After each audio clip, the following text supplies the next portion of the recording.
إن ربك هو خلق العليم ولقد أعطيناك سبعا من المثاني والقرآن العظيم صدق الله المولانا العظيم। মুআজ্জিজ ইমাম সাহেব, উপস্থিত মুসল্লিয়ান ইকরাম, দিনদার ইমানদার দিনী ভাই সব, আসসালামু আলাইকুম ওয়া রাহমাতুল্লাহি ওয়া বারাকাতুহু। আল্লাহ সুবহানাহু ওয়া তাআলা শুকর, যিনি আমাকে আপনাদের সাথে মিলিত হওয়ার তৌফিক দান করেছেন। খিলমুরারি একটি গুরুত্বপূর্ণ এরিয়া, পাশে আমার আত্মীয় স্বজনের বাড়ি। এখানে অ্যাডভোকেট আশরাফ ভাই আসছেন নাকি? তো যাদের সাথে আমার দীর্ঘদিনের সম্পর্ক, বিশেষ করে ইমাম সাহেব, উনি অনুরোধ করেছেন আপনাদের এলাকায় আপনাদের এখানে আসা, সবার সাথে করে দেখা সাক্ষাৎ করা। তো আল্লাহ শুকরিয়া আদায় করছি, যিনি আমাকে আপনাদের এখানে আসার তৌফিক দান করেছেন, আলহামদুলিল্লাহ। কোরআন শরীফের একটি গুরুত্বপূর্ণ আয়াত আপনাদের সামনে আমি তেলাওয়াত করেছি।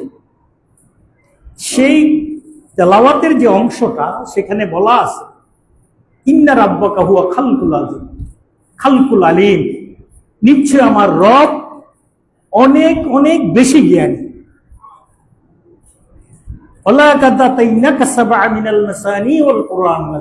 এই জ্ঞানী রবটা কোরআন শরীফের মধ্যে 7টা আয়াত দিয়েছেন, যেটা বেশি বেশি পড়ার উপযোগী।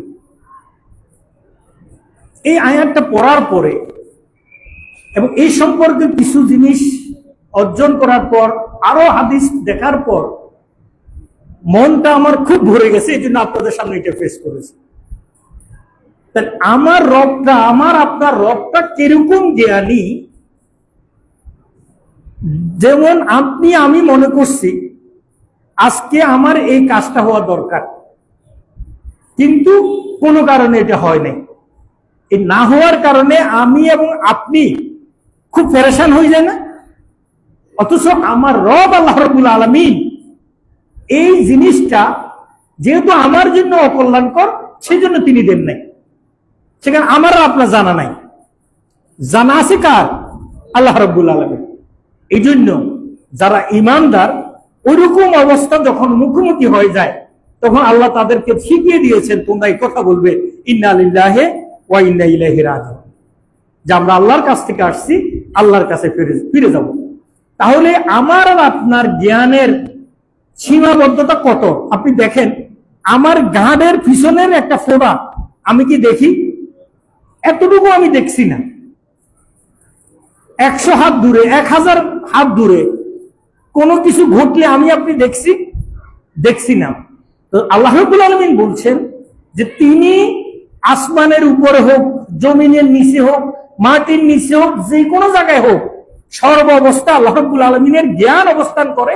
তিনি সব দেখেন, তিনি সব দেখেন। তাহলে আমি আর আপনি যত কিছু গোপন করার চেষ্টা করি, আল্লাহর কাছ থেকে গোপন করা সম্ভব না। মানুষ যখন মরে যাবে, তখন এই গোপনীয় জিনিসগুলো একত্রিত করে ফেলা হবে, উঠে দেওয়া হবে। আল্লাহ রাব্বুল বলেছেন, মৃত্যুর ব্যাপারে বলছেন, মৃত্যুটা এমন এক জিনিস, তার সাথে তোমাদের সাক্ষাৎ করতে হবে। ফাইন্নাহু মুলাকিকুম, নিশ্চয় তোমাদেরকে মৃত্যুর সাথে সাক্ষাৎ করতে হবে। সুম্মা তুরাদ্দুনা ইলা আলিমিল গায়বি ওয়াশ শাহাদা, মৃত্যুর পর গায়েব অদৃষ্ট যত জিনিস আছে সেগুলো আবার সামনে উঠে চলে আসবে, এবং হক এবং সত্য সহ। আল্লাহু আকবার। তাহলে আমি আর আপনি যত কিছু গোপন করি না কেন, আল্লাহর কাছ থেকে গোপন করা সম্ভব নয়। তাহলে এই 7টা আয়াতে কেন আল্লাহ রাব্বুল আলামিন এতবার পড়তে বলেছেন? আমি এই জন্য বলছি, আয়াতগুলো কেন বলছি, আজকে যারা আমরা বাংলা শিক্ষিত, মনে করো আমি মাদ্রাসায় পড়তে পারি নাই, অনেকে পড়তে পারেন নাই, এরকম অসংখ্য আছে না? অথচ এই লোকদের ব্যাপারে আল্লাহ রাব্বুল আলামিন বলছেন, তাদের কাছে যদি কোরআনের কোনো আয়াত আসে, তারা শুনে তাদের অন্তরটা কি হয়ে যাবে? গলে যাবে, তাদের ঈমানটা বৃদ্ধি পাবে, তাদের ঈমানটা কি যাবে? বেড়ে যাবে। তাহলে আমি আর আপনি যদি কোরআন শরীফের ওই কিছু অংশ যদি জানি, তাহলে আমার আর আপনার ইমান বাড়বে এবং ওই সমস্যা সমূহ কোরআনের ওই অংশ দিয়ে আপনি ফেস করতে পারবেন। সুবহানাল্লাহ বিহামদিহি। এখন মনে করেন আপনি তো কোরআনের হাফেজ না, কিন্তু কারো কাছে যদি সূরা ফাতিহা এই 7টা আয়াতের তাৎপর্যটা ব্যাখ্যা করতে গিয়ে তাফসীরে এসেছে, মূলত এই 7টা আয়াত হলো সূরার কি ফাতিহা, যেটাকে ফাতিহাতুল কিতাব বলা হয়, যেটাতে উম্মুল কুরআন বলা হয়, আর এই 7টা আয়াতকে সূরাতুশ শিফা বলা হয়। কোন মানুষ যদি, আপনি এমন এক জঙ্গলে থাকেন, ধরুন মনে করেন খিলমুরানি, রাতের অন্ধকার, হঠাৎ একটা ঘটনা ঘটে গেল, একজনকে সাপে কামড় দিল, ডাক্তার নাই, ভ্যাকসিন দিতে পারছেন না, এরকম পরিস্থিতি আপনি কি করবেন? একটা টিপস আপনাদেরকে দিচ্ছি। কোরআন শরীফের এই 7টা আয়াত এর পরিমাণ কার্যকরী যে জন সাহাবী যখন এক কবিলায় দাওয়াতি কাজ করতে গেল এরকম, তখন কবিলার লোকজন, প্রশাসক তাদেরকে বের করে দিয়েছে, থাকতে দেয় নাই। হাদিস শরীফে ঘটনা বর্ণনা আছে। সেই এলাকায় যখন ওরা অবস্থান করছে, এখন হঠাৎ করে ওই এলাকার রাজাকে সাপে কামড় দিয়েছে। এখন তারা চিৎকার দিয়ে বলতেছে, কে সাহায্যকারী আসো, কে ডাক্তার আসো।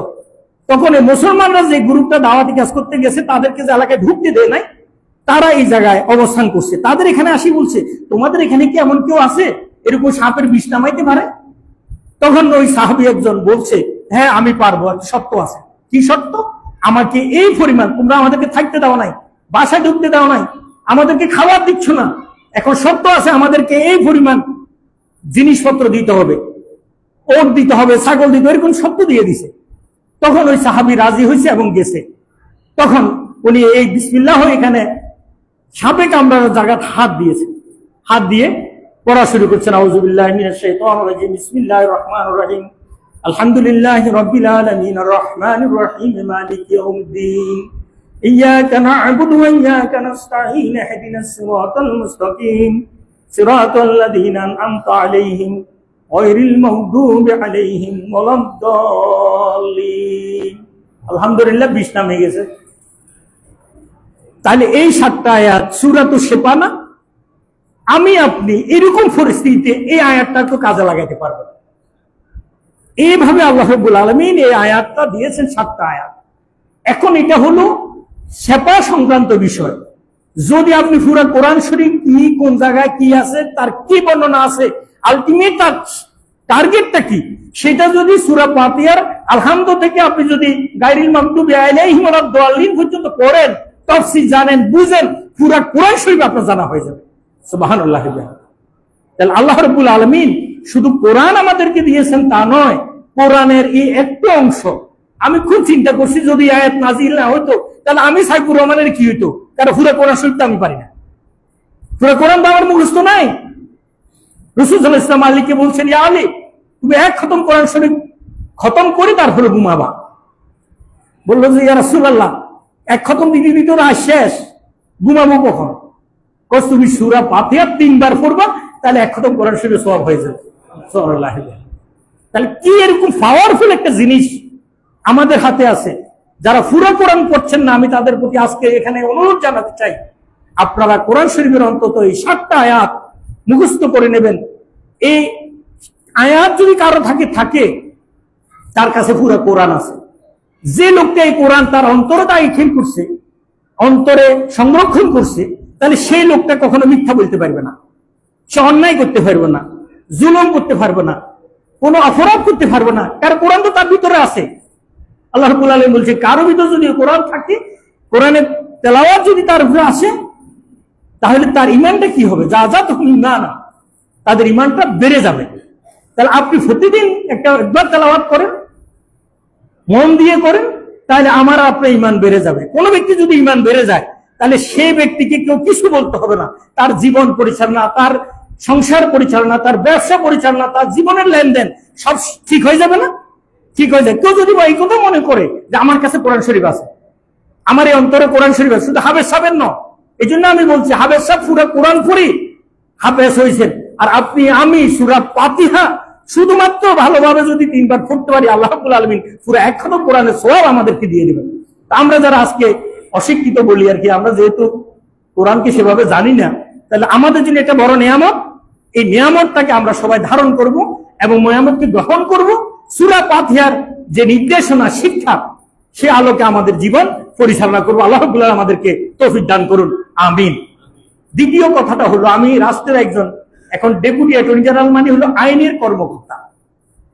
তো আইন সংক্রান্ত বিষয়ে আমি প্রত্যেকটা এলাকায় মোটিভেশন চালাচ্ছি, আমরাও চালাচ্ছি, এখনো আপনাদেরকে বলবো আমাদের প্রত্যেককে আইন অনুসারে জীবন পরিচালনা করা দরকার। যদি আইন, আমি আজকে একটা অপরাধ করে ফেললাম, ধরুন সে অপরাধের কোনো বিচার এখন কেউ করলো না, কোনো এক সময় আসবে ঠিক এই অপরাধের বিচার দুনিয়ার উপর হবে। আমাদের ফৌজদারি আইনে এই বিচারের কোনো মামলা দায়েরের কোনো লিমিটেশন নাই। 30 বছর পরেও বঙ্গবন্ধুর 50 বছর পরে বঙ্গবন্ধু হত্যার বিচার করে একজনের ফাঁসি হয়েছে না, মামলা হয়েছে। এরকমই যারা এখন যে অপরাধগুলো করবে তাদেরও কিন্তু এখন বিচারের মুখোমুখি হতে হবে। তখন আপনি দেখবেন আপনার এখন অনেক সহযোগী আছে, অনেক বন্ধু আছে, অনেকে সাহায্য করে, অনেক অর্থ দেয়, তখন কিন্তু আর কেউ কাউকে দিবেন। বৃদ্ধ বয়সে আপনি অপরাধী হয়ে যাচ্ছেন, আমরা এখন মামলা চালাচ্ছি, কি করব? মায়ে বিয়ে দিবে, একটা বিয়ের কার্ড নিয়ে আমার কাছে আসছে, কোপাই ফুরের মামলা, এখন ওয়ারেন্ট হয়েছে, মেয়ের বিয়ে যেতে হইতেছে না। তো আমি আপনাদেরকে আহ্বান জানাবো, আসুন আমরা এমন কোনো কাজ করব না যে কারণে বৃদ্ধ বয়সে সন্তানদের সামনে, পুত্রবধূর সামনে, আরো সাধারণ মানুষের সামনে, এমনকি মায়ের জানাজা পর্যন্ত আসতে পারতেছে। এইরকম মুখ অবস্থায় যাতে আমাদেরকে আল্লাহ না পড়ায়। তো আমি, আমার বাড়ি 10 নং মিঠাল্লা ইউনিয়নে, আমি সুপ্রিম কোর্ট বারের এসিস্ট্যান্ট সেক্রেটারি ছিলাম 13-14 সালে। এখন তো আইন কর্মকর্তা হিসাবে কাজ করছি। তো আমাকে আপনারা যারা চিনেন না, আপনারা চিনবেন, আশেপাশে বাইরের থেকে জানবেন, দেখবেন।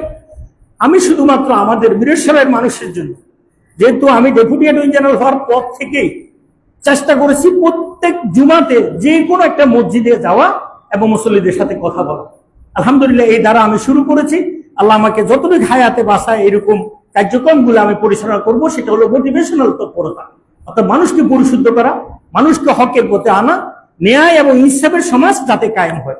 যদি পুরো সমাজ ব্যবস্থায় ন্যায়, ইনসাফ এবং আদর্শ সমাজ কায়েম হয়, তাহলে আমরা সকলে মিলে শান্তিতে থাকতে পারবো। যতক্ষণ পর্যন্ত এরকম একটা সমাজ আমরা পাবো না, যখন আমাদের এমপি, চেয়ারম্যান, আদার্স স্কুল কলেজের শিক্ষক, ইমাম সাহেব সব যখন হক হালালি না হবে, ততক্ষণ পর্যন্ত সমাজে পরিপূর্ণ শান্তি আসবে না। এই জন্য আমরা সবাই মিলে এই কার্যক্রমে সহযোগিতা করব, নেককার লোকদের সাথে থাকবো, ভালো মানুষের সাথে থাকবো। কারণ দুনিয়ার উপরে যে যার সাথে বন্ধুত্ব করবে, চলবে, কাল হাসরও হবে তার সাথে, এটা হাদিস। এই জন্য আল্লাহ রাব্বুল আলামিন আমাদেরকে নেককার, ন্যায় এবং ভালো মানুষের সাথে জীবন যাপন করার তৌফিক দান করুন, আমিন। ওয়া আখিরু দাওয়ানা আলহামদুলিল্লাহি রাব্বিল আলামিন। আসসালামু আলাইকুম ওয়া রাহমাতুল্লাহি ওয়া বারাকাতুহু।